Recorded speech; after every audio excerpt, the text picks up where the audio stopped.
makakapiling magpakailanman. Sa gayon ay makakapiling natin ang Panginoon magpakailanman. Unang Tesalonica 4:17.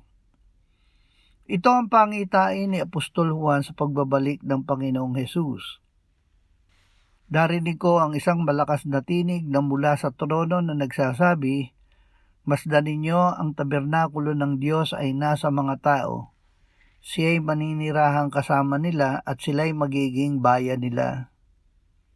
Ang Diyos mismo ay makakasama nila at siya'y magiging Diyos nila.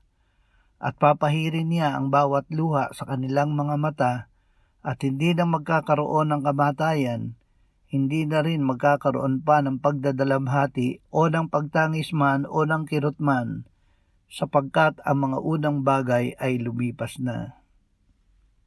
Ama, ikaw at ang iyong anak ay lagi naming kasama sa pamamagitan ng iyong banal na Espiritu. Sa pagbabalik ni Jesus ay makikita na namin siya ng mukhaan. Ikaw ay aming makakapiling magpakailanman.